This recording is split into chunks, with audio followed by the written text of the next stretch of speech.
state, the government endeavors to safeguard and promote the economic and social well-being of its citizens.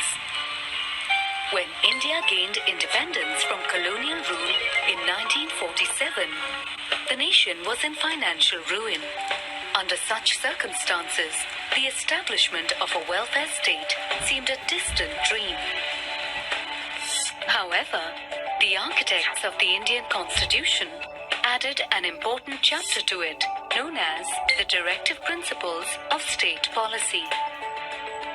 These are certain ideals or guidelines that central and state governments must follow while framing and implementing our nation's policies. Directive Principles also describe the additional rights that must be granted to India's citizens as the nation furthers on the path of development. It is hoped that by abiding by the Directive Principles, our nation's governments will enhance the social and economic lives of our country's citizens. The Directive Principles of State Policy are non-justiciable. This means that unlike the fundamental rights, the Directive Principles cannot be legally enforced. However, this does not undermine their significance in any way. The incorporation of the Directive Principles acts as a yardstick to gauge the performance of our country's governments. Here are some recent laws enacted by the Parliament of India.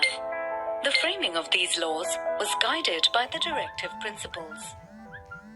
The three categories of Directive Principles are social and economic principles,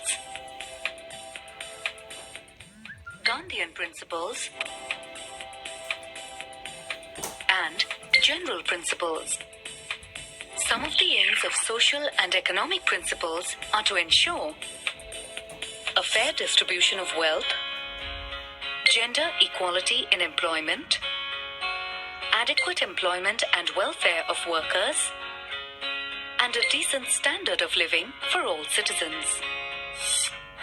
Gandhian principles, too, had a strong influence on the framing of Directive Principles. Some of the aims of Gandhian principles are to ensure free and compulsory education for children up to 14 years of age, the development of cottage industries, the prohibition of slaughter of cattle, and the promotion of agriculture. Additional Directive Principles fall under the general category.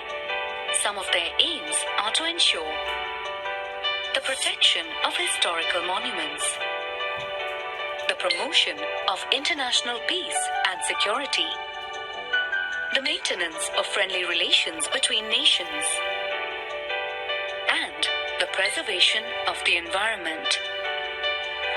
In order to achieve the dream of a welfare state, India's central and state governments strive to abide by the Directive Principles while framing their policies, programs, and laws.